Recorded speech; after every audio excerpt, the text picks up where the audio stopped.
Hey Blue Table fans, today we're going to talk about the mighty Bastiladon, the new Games Workshop kit for Warhammer Fantasy Lizardmen. By the way, I am really excited about this book. In fact, let's take a look at the cover here. Lizardmen, los hombres lagartos. So I'm going to tell you a little bit about the care and feeding of your Bastiladon. And so here's what the book illustration looks like. Awesome. Shows both different types. It makes what's called an arc of Sotek, which like barfs out all these snakes. And the solar engine, which beams out this like laser beam. So yeah, Lizardmen have las cannons now, apparently. The model itself is really fantastic. Lots of little fiddly bits. Not much left over once you make it, though. It does not have a lot of leftover parts. And okay, so it costs 150 points for a Bastiladon, no matter which version you make. The Arc of Sotek, basically at the end of every Lizardman turn, of a friendly turn, you can nominate a jungle swarm within 6 inches of the arc. So let's say you had a swarm right here. So let's say you had a lizard swarm here. And now the problem with swarms is as follows. The swarms weren't really updated for 8th edition. Before, if your unit was face-to-face with some swarms, let's say your front rank had 6 attacks. Well, even if everyone hits and wounds, you're not going to get through 10 wounds worth of swarms. So the swarms were kind of this cheap delay tactic unit. But now units have multiple ranks of attackers, so they can just chew through the swarms a lot more quickly. So quite frankly, I don't think swarms are that good. However, the arc might just hold its own without this rule. So anyway, I'll explain it to you. So this arc can nominate a swarm within 6 inches. I'll nominate this one. You roll a dice, and on a 4-up, you add a base to the swarm. Like that. Now, let's say a Bastiladon has an average lifespan of 4 turns. It means you're going to add 2 swarms on average. And that's 70 points worth of swarms, because they're 35 points each. So basically, you can place it however you want. However, it doesn't start a new unit. So you couldn't say, okay, this guy places his swarm and just creates a new swarm. Nope, not so. So this guy could nominate that same swarm. Oh, and look, he adds a swarm too. So there you go. So on average, 2 of these guys will be adding 1 base every turn.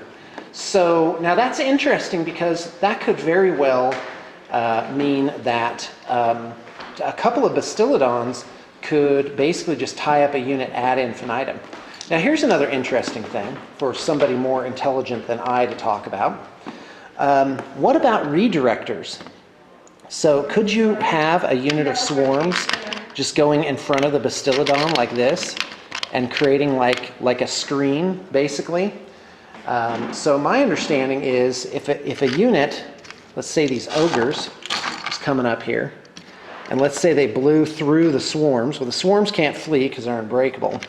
So the question is, could you line these up and set the swarms up in such a way that the ogres couldn't get to like these swarms would just be constantly diverting attacking units from the Bastiladons. Quite interesting. Now the Bastiladons do have a special rule called impervious defense, and they have no flanks or rear. So that's definitely a bonus, and really does make them as good anchoring points for your line. Now, the problem with the Bastiladons, to my view, is that they're only strength 4, toughness 5. And they only have 4 wounds. So really, not exactly a gold standard for the stats for a monster of 150 points. It's no Dark Elf Hydra. Of course, that's really the gold standard of monsters forever and ever. So, now the Arc does do one other thing, is that it has a special shooting attack that it hits every enemy unit within D6 inches with 2d6 strength 2 hits distributed as if for shooting. Now that's interesting because, and that's really not going to affect a unit like ogres, or certainly not chaos warriors or something that's heavily armored. Although it can peel off an oddball wound now and again, but it can take care of much smaller things like Skaven, what are those called? Weapon teams. So there's that. All right, let's talk about the solar engine, which is your other option. And by the way, this is magnetizable. You can magnetize these options, which I do recommend. So here's what the solar engine looks like. So it's got like this big jewel, and if you look at the skink on the back, he's got his hand in like this activation plate. And in fact, let me see if I can find a picture of that. Nope, cannot do, folks. It's a no can do for that. But anyway, it's a pretty cool piece. So the solar engine is an innate bound spell. Now the great thing about innate bound spells like warrior priests have is that even if they fail, there's really no consequence. First off, if they fail the spell, that prevents them from casting further spells. Well, who cares? They only have the one spell. The second reason is, or good thing about innate bound spells, is they can't miscast. So you could technically throw all your dice at this and just blast things every turn with irresistible force. Okay, so the Beam of Sotek, so it's cast on a 3-up. So basically, let's say it were my magic phase, and here's my average size dice pool. So what I could do is I could just grab one dice and cast the beam. And that would be cast on a 4, which would be successful. It would only be unsuccessful on a 1 or a 2. Now, this puts my opponent, so it doesn't add caster level because there isn't any. Now, this is not awesome because my opponent is fielding a level 4. Then he rolls a d6, adds 4 to it, so it's really easy to overcome that. Basically, the only question is, does a dispel fail on a result of 1 or 2? According to the rule book, just as within casting a spell, a total natural dice score of 1 or 2 is always considered to be a failure despite any modifiers. And so it's an interesting little throwaway ability, but it's in terms of dice, but the power of it is absolutely amazing. The chart on this thing is really crazy. What the heck? It's got D3, a roll of 1 is D3 strength 3 hits. Not awesome. A 2 or a 3 is D6 strength 4 hits. Typical for a low-level magic missile or whatever it is. Because you don't have to roll to hit. So it's about as efficacious as 10 archers.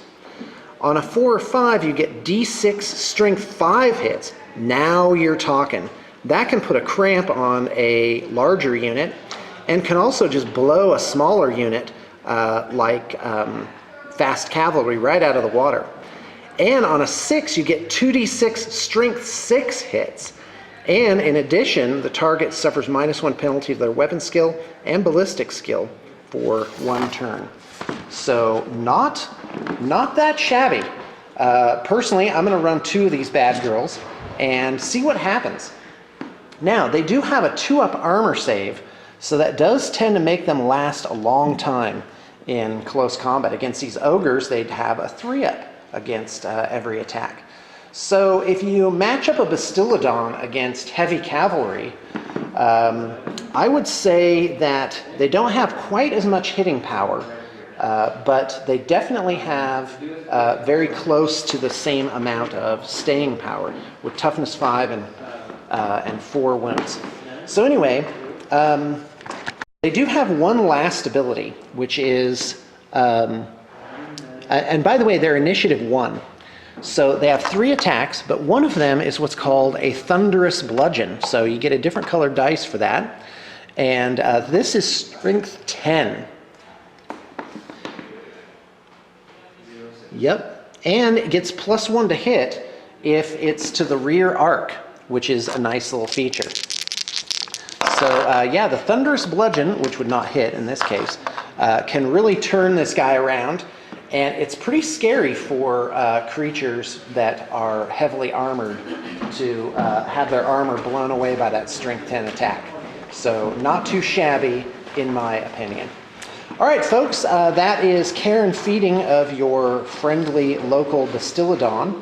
And I just have to say, it's a great model. It does some cool stuff, and I can't wait to field them in my own army. Thanks for tuning in, and I hope you got your inspiration and insight for the day.